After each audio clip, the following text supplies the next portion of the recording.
Welcome to Building Better Businesses. I'm Kristen Dees, founder of Catalyst Consulting, an agency that helps small businesses and entrepreneurs start, grow, and level up their businesses. This podcast will bring you interviews with experts in all things business related. Have questions for a business attorney? We've got answers. How about your health insurance? Got you covered there too. New episodes coming your way every week. Find us on the podcasting platform of your choice.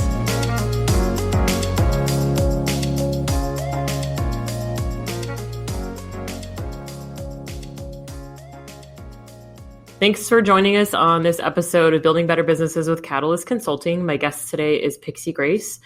She is a coach, and I'm pretty excited. We connected randomly on Facebook. Didn't you reach out to me on Facebook? Is that how we met originally? It might have been, yeah.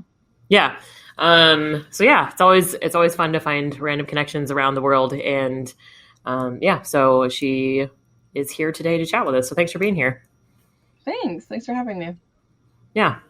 Let's just jump right in. So tell us a little bit about you, who you are, where you're from, all that good stuff. Yeah, so my name is Pixie. I am from Southern California. I help entrepreneurs to master their personal branding and their messaging and really create scroll-stopping content that stands out to their ideal clients. I've been in business for over 6 years with a focus on this particular space for the last 2.5 years. And I help entrepreneurs to really just break through to the next level by being themselves. So I am passionate about this. I knew I wanted to be on this podcast because I know that this is one of those podcasts that really do discuss making a difference, changing things up, doing it your own way. And I knew that this was the kind of energy that I'm always searching for. So I'm so excited to be here, guys. Oh, thank you. Yeah, no, that's basically my whole brand is like, you can do whatever the hell you want. Okay. Like you don't have to do what other people tell you. So, no, it's awesome. That was one of the things that I really liked too. When we first connected, I'm like, oh, okay, we're on the same page. I get it. So share a fun fact about you. What's something random that maybe not everyone knows? Fun fact about me. Oh my God, there's so many random facts about me. So I'll share two. The first one is that I have swam with sharks, and that was really fun. It was in Southern California in La Jolla. If you guys know where that's at, it's a beautiful beach right near the border, and it's located in San Diego. So swam with sharks, a couple different kinds. And the other fun fact about me is that I used to be a scare actress at a major theme park. So I have performed as a scare actress during Halloween and I spent 3 years doing that, just scaring people, having the best time, really being somebody that is pushing myself to the limits by trying to get people those frights and thrills. So yeah, those are two fun facts about me. That'd be pretty fun. I do not like to be scared, but I think that it would be fun to scare other people. I don't get scared, so I wish I did. Oh, nice. I wish I got scared. It's really, really rare for me to go to one of those events and never get scared, and I wish I did because it looks fun. But scaring people, it's an incredibly fun experience. Yeah, that'd be crazy. I'm super jumpy, so I don't like haunted houses. I don't like doing any of that kind of stuff. I was just telling someone the other day, I did one. We have like a theme park, and during Halloween they call it Scarywood. It's called Silverwood normally. And I thought I would be able to do it. So I went, and it was terrible. There was like, because they'd have like zombies crawling around and like monsters and stuff. And then we went through the haunted house. I don't know why I thought it was a good idea, but I legit did the thing. Like there was this guy up on a hill, and he like starts up his chainsaw and comes running down the hill towards us. And I did the little like run in place, like Scooby-Doo, like like I ran and played it, and then I took out. I was so scared. I was like, this is not a good time. I don't know why people do this for fun. So so that's the last time I was in a haunted house. It was not good. No, it doesn't sound like it. No, but yeah, I think I could scare people. So anyway, maybe that's my next career. So tell us about your background. How did you end up on the journey to your own coaching business? So I started the journey to my own coaching business when I was 25.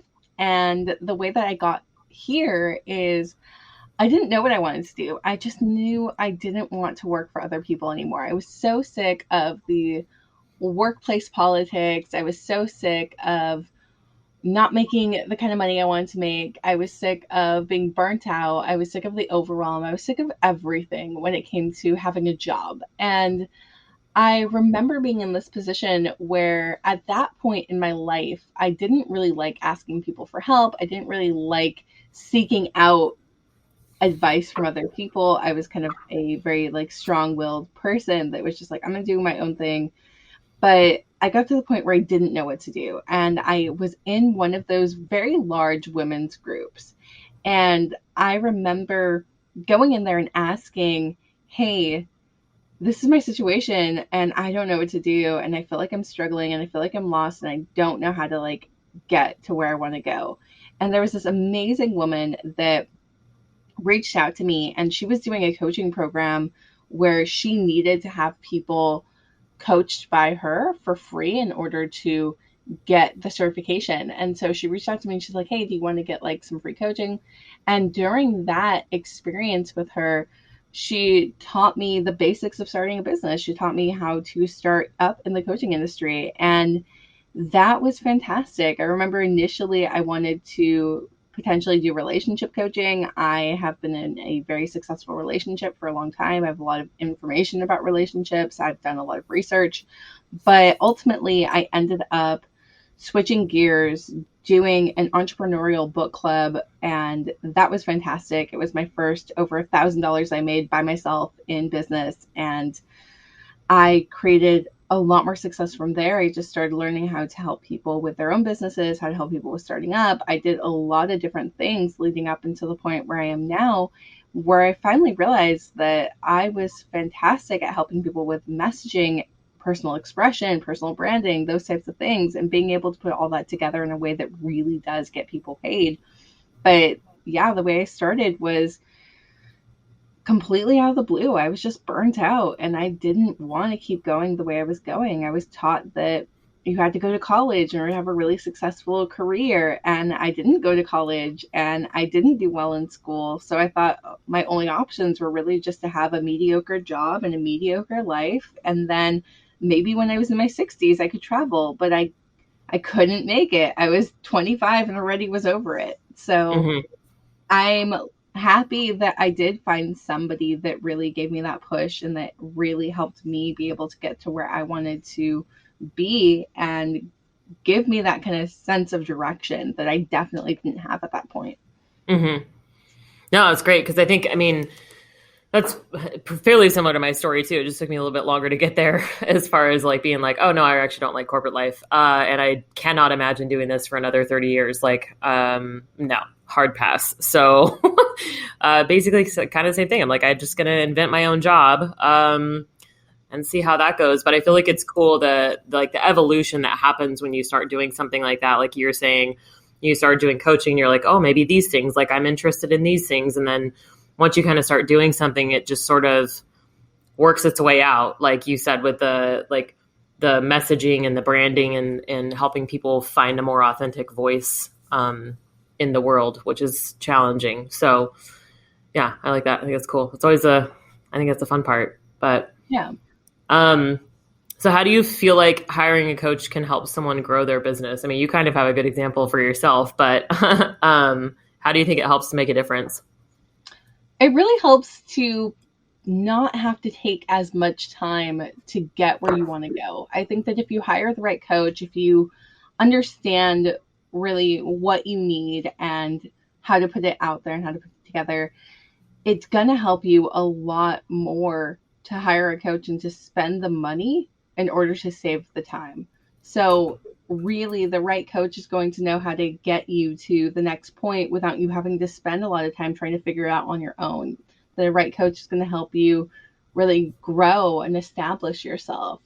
The right coach is going to help you overcome maybe the mindset blocks or the personal barriers. It depends on the coach, it depends on what you need, but I think that within the industry there's so many different types of coaching and there's so many different ways that somebody can be helped by a coach. I think that no matter what you're going through, there is a coach out there that can definitely help you progress to the next level. And really honestly, it's about saving that time, saving that energy, having the support system, having somebody that's able to say, hey, look, I've done this, I've been through this, I've helped other people who've done this and gone through this. I have a track record, I have the success behind it, and I'm here for you. So if somebody's in that position where they can afford to hire a coach, absolutely hire a coach, find the one that's going to be right for you and make the investment, because if you're able to save that time, you're going to be able to really progress so much faster and so much further than you could trying to throw something at the wall waiting to see if it sticks. Mm-hmm. Yeah, that makes sense. Um, well, you kind of touched on this too, but what's kind of the best way to find the right person for you? Because, like you said, there's so many different coaches with so many different specialties and backgrounds and experiences, and how do you kind of weed through that to find somebody that's a good fit? So the way that I would weed through this to try to find somebody that's a good fit is really go into what is it that you really desire to have right now? What is it that you really need? The one thing that I will say that I've seen a lot of people make a mistake on is people will hire business coaches or they'll hire strategists without having the foundations of their business down. The foundations that you need to have of your business down are the things that I teach, which are mastering your personal branding, mastering your messaging, and going into exactly who you're talking to. So when you're in that position and you're wanting to grow your business, you need to have those foundational pieces down. A lot of people can hire the best strategists and the people who know how to create an amazing growth strategy, but without the foundations, you're really not going to have the growth that you should be having working with those people. And it's almost like pouring water into a bucket that's filled with holes. So even though you're doing the work, even though you're trying to make it work, it's going to keep on leaking out. And a lot of people end up getting frustrated and they're like, oh, well, coaching doesn't work for me then. Like hiring a coach doesn't work because I tried and I didn't get anywhere. But you need to have that solid foundation so that you do have a bucket that can hold water. It's not filled with holes. It's not going to leak out. It's not going to make it to where it's really hard to gain traction. So I'd say that really, first and foremost, think about where you're at and what you want to accomplish. The second thing is really look into who has gotten their clients these results, who is credible. Try to avoid the FOMO. There's so many coaches out there who their whole business model is based on telling their audience that they need to work with them or they're going to fail or they need to work with them or they're not going to have the success they want or this is the only person that knows how to really get them where they want to go. Really try to avoid people who are pitching those ideas, because the truth of the matter is that the people who are really amazing at what they do not have to tell you that you are going to suck and you're going to fail without them. So think about that. Think about where you're at. Think about what your biggest struggle is. For some people, their biggest struggle is coming up with an idea for business. So think about, okay, who's going to help you with an idea? For some people, it's going to be the mindset and it's going to be getting over imposter syndrome. Although I can tell you that one of the key things that my work does, even though I don't work with imposter syndrome, but a key element that helps get rid of it is actually knowing what you're doing. So most people don't end up feeling like imposters when they know their message, when they know their brand. So I would say just think about where you want to go, what your current struggle is, and really look into the kind of person that you want to be hiring. You don't have to spend thousands and thousands of dollars to have somebody help you get started. There are amazing membership programs. There are amazing people out there who have created these smaller offers that will help you start gaining momentum without having to spend thousands of dollars in order to do so. Mm-hmm.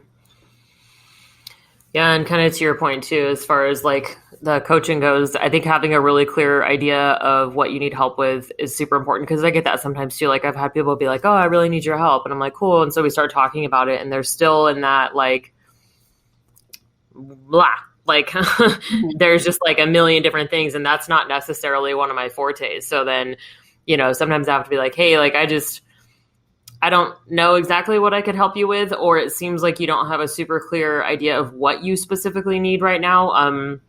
And there's people who specialize in that. There's people who can help unravel all that stuff, kind of like where you were at, where you're like, I want to do something else, but I don't know what yet.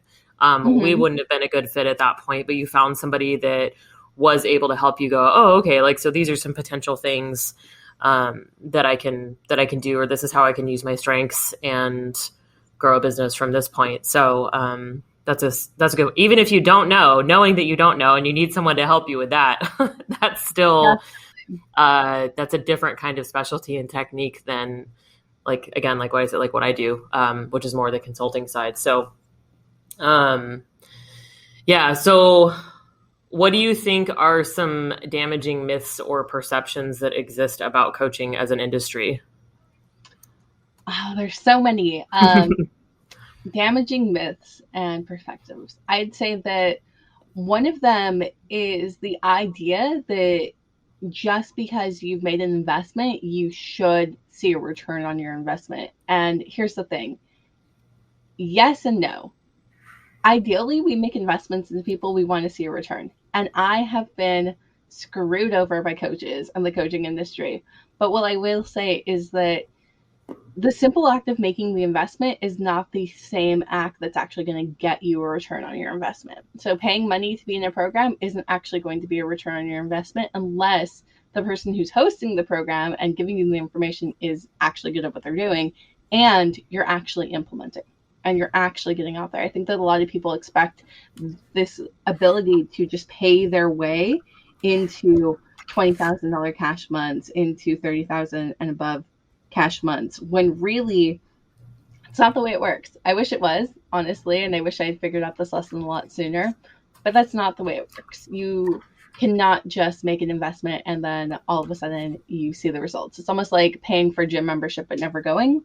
I Mm-hmm. really wish I could pay for a gym membership and it would pay off and I never had to go, but that's not the truth of the matter. And then the second thing that I think that a lot of people have a misconception on when it comes to the coaching industry is people who think that the coaching industry is like a pyramid scheme or that all coaches are coaching coaches. And that's not true. I have coached, I mean, so many different types of entrepreneurs, so many different people from all different backgrounds. I'd say that the reason that coaches need coaches, and I hire people who do what I do and who have experience with personal branding and messaging as well. And the reason I do that is because I know that there are blind spots that we don't see ourselves. There are things that we need help with. And I think that when it comes to the coaching industry, the reason that a lot of coaches have coaches isn't because it's a pyramid scheme, but it is because very often we cannot help ourselves with the same thing that we help other people with. We're not capable of doing so. And as much as we'd like to be capable of doing so, we just can't. We need to rely on each other. We need to be in a position where we are hiring other people. And this just gives us more of that ability to continue growing, to continue learning, to continue thriving, to become better mentors, consultants, coaches, entrepreneurs, because we have dedicated our time in order to learn those things. So those are the two misconceptions that I really see being passed around every so often that I definitely would like to have more people address. Mm-hmm. Yeah, and I think with coaches, whoever, consultants, etc., it's just like therapists need therapists because you are doing it so much for other people that it can be hard to do it for yourself. And to your point too, it's like it's impossible for us to be objective about ourselves as human beings in general. And it makes me sad sometimes because I think if we could see each other or see ourselves the way other people see us, the world might be a different place, you know? But it's one of our fun little struggles. So yeah, I think because I mean, for me too, like I'm a consultant, I'm a strategist. I think big picture, long term, but sometimes I get stuck in the weeds on my own business and I need someone else to talk to bounce those ideas off of and just kind of talk through like when I get stuck on stuff because I can't do it for myself always. Like I can a lot of the time, at least a little bit, but sometimes I'm like, this is a roadblock and I'm self-sabotaging and I can't figure out what's happening. Like what's the trigger? Like what is causing all of this? And so I need to talk to a person. I'm excited. I actually just started a coaching relationship actually with someone who focuses on stress, reducing stress, managing stress, I guess. Nice.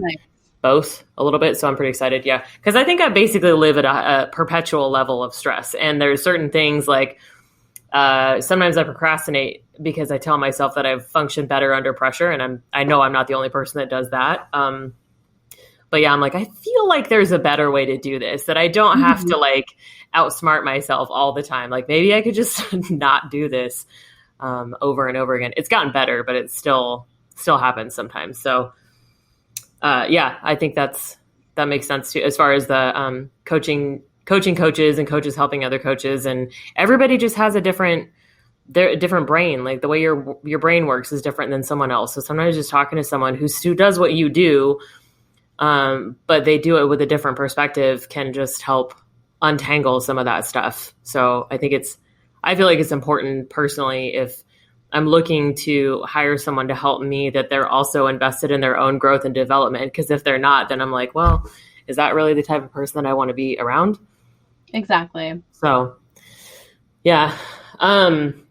What are some things that entrepreneurs should be cautious of when it comes to working with someone who says they're a business coach?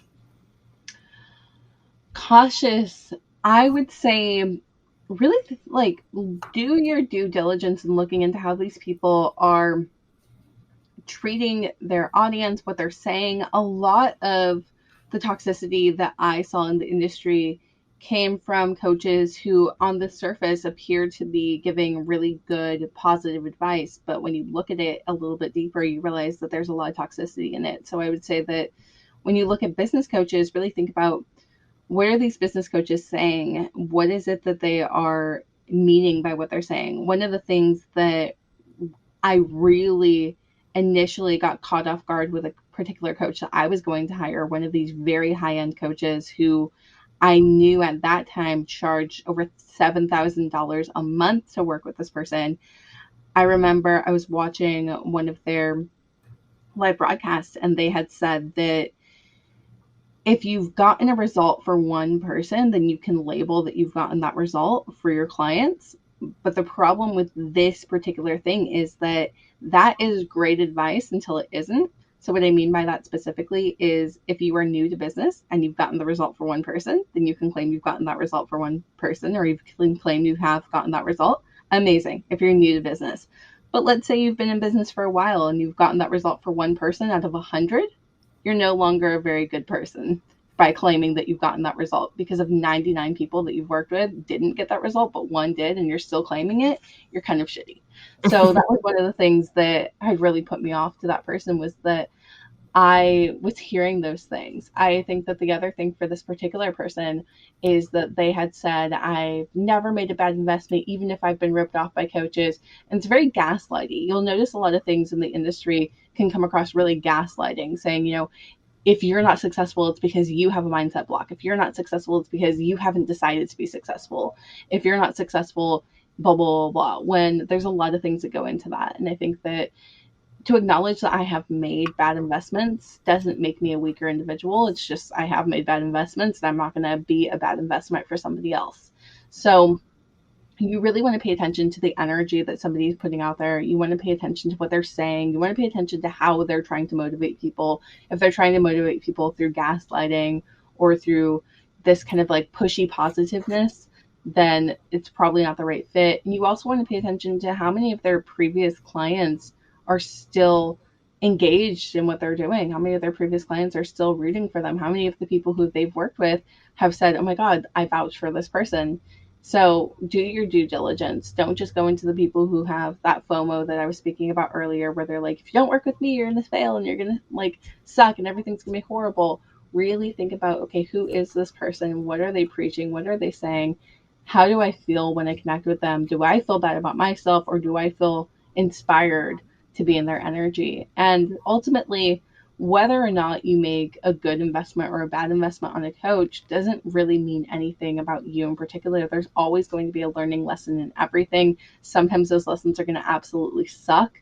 Hopefully, the investments that you make are good investments, but even when they're not, I know that I wouldn't have grown to the level that I'm at without working with the shitty people that I've worked with, because those people taught me some really big lessons. Unfortunately, they didn't get me the return on investment that I wanted, but they did teach me some amazing lessons that really did help propel me forward.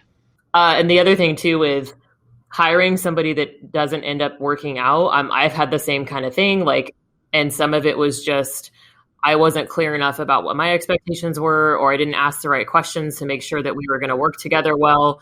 That's definitely happened. And I think the other piece too is just because you hire a bad employee does not make you a bad leader. Like I've made bad hires before. I've picked people that maybe I was like, "Oh, I see the potential. Like this could be risky." And then they didn't work out. And then I've had people that I hired that I was like, "Oh, this person's going to be amazing. They're perfect for the job." And then they turned out to be a shitbag, Like I've had both, but I still feel like that doesn't, I'm still a good leader. It doesn't always reflect on that. It's just sometimes when you're making these decisions with your own money, it feels so much worse. Like it just feels like you're bad at business or whatever. So I like that you kind of brought that up too, that it's okay and you're going to make mistakes. And like you said, it's a lesson and you'll learn something. And sometimes it's a painful one, but those are the ones that stick.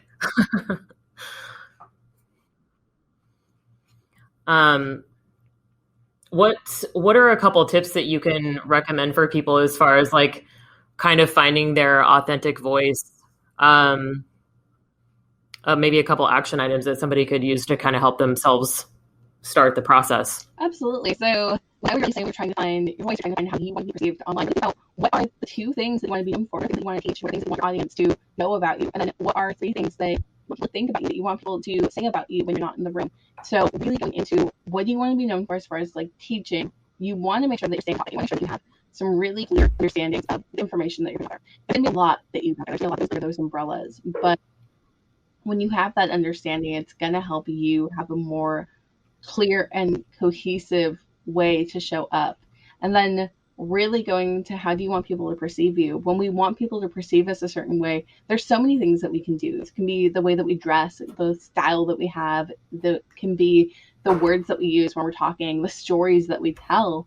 Those types of things are really going to go into what somebody thinks about you. And remember that if you want somebody to know something about you, the only way to get them to know that is for you to tell them. So online, when it comes to people kind of seeing who you are, if you want somebody to think of you a certain way or to see you a certain way, you have to be the one that's showing that. You have to be the one that's saying those things, and you have to be consistent with that message.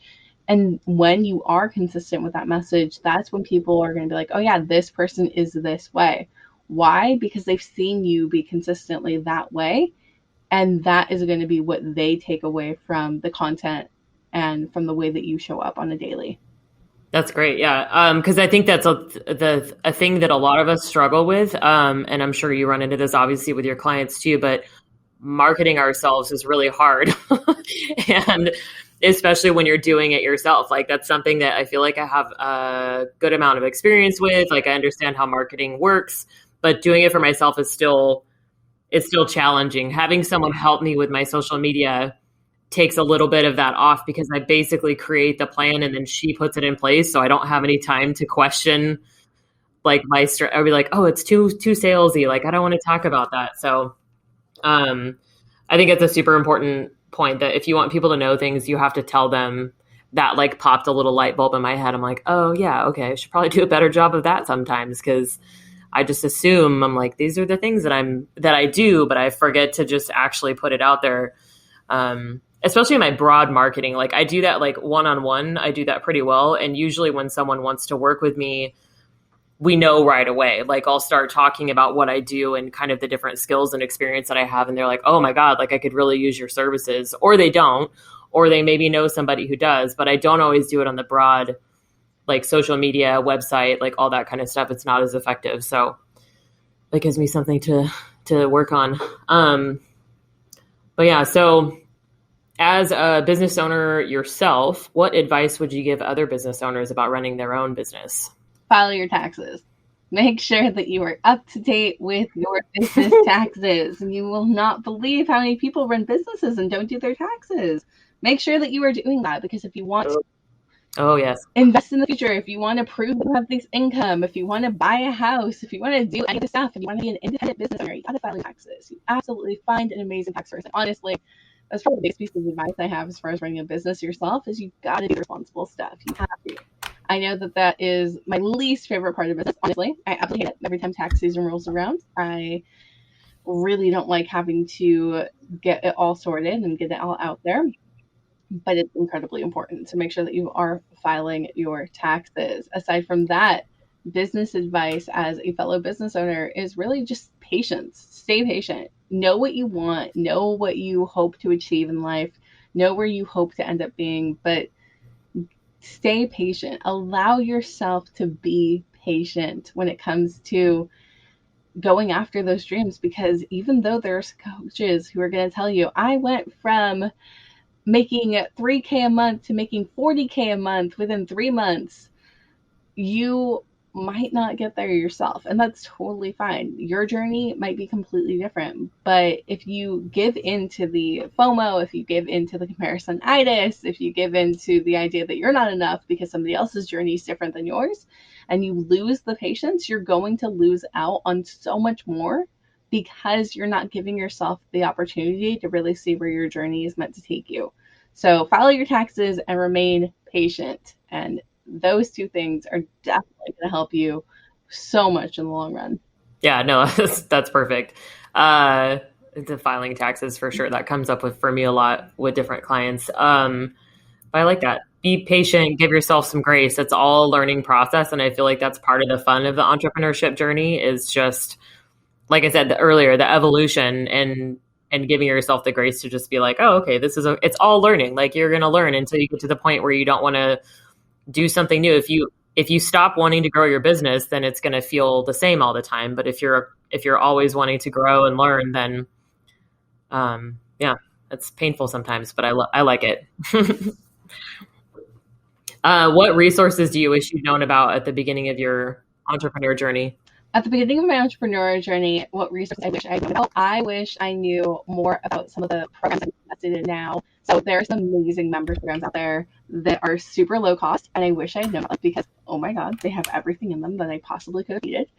So I wish I knew about that. And that's pretty much it. Like, that is like the one thing. It would have saved me so much money if I had like just known they existed. But even after I knew that they existed, I wish I had invested a lot sooner in them, because I didn't invest as soon as I wish I had in some of these things. So that's basically it as far as resources go. That's the number one thing. I invested too much in the idea that if you spend a lot of money on a coach, you're going to get a lot of money back. And that actually didn't work out for me. So for those of you who are listening, once again, remember that your investment does not guarantee your success. So don't think that just because you invest thousands and thousands of dollars into working with somebody, that they're automatically more valuable than somebody that is creating a lower cost offer that might actually have a lot more information in it than the person who's trying to get you to spend a couple of $1,000s plus every single month working with them. No, it's great. It's super helpful advice. Because I think that I know for me, it still happens sometimes where I'm like, oh my God, like, should I be doing this? And I'm like, I can't. I get more sometimes just from like one-on-one conversations, than feeling like I need to spend $10,000, which just seems crazy sometimes. But so tell us how we can best support you. What are you working on? How can people find you and get in touch with you, stalk you on the internet, Yeah, so I have a couple of things I'm always working on. One of them actually is my own upcoming membership site. Like I've been talking about, I've been so inspired by the one that I'm part of that I've decided to open enrollment for my own, and it has been a couple years in the making. So it's official that it's actually coming to the public very shortly. So I'm super excited about that. And as far as where you guys can connect with me, you guys can find me on my Facebook personal profile. That is where I am showing up. It's where I do live broadcasts. It's where I do all my content. It is my money making machine, and it's where I teach other people how to turn their own Facebook profiles into their money making machine. So you can find me there and come and hang out with me. Let me know that you heard me on this podcast. I would love to add new friends. Have people tell me that they enjoyed listening to this, they enjoyed the experience. It's always such a great time really connecting with new people. Yeah, no, I was very grateful to have you, and it's a great conversation, and I'm excited for everyone to hear what you've had to share with us today and to connect with you later. That's a really cool thing that you're launching your new membership program. That's awesome. Yeah, I'm so excited about it. I'm really looking forward to all of that. That'll be fun. Very cool. All right. Well, thanks for stopping by, and have a good rest of your day. I'm sure I will talk to you soon. Yes, absolutely. You too, hun.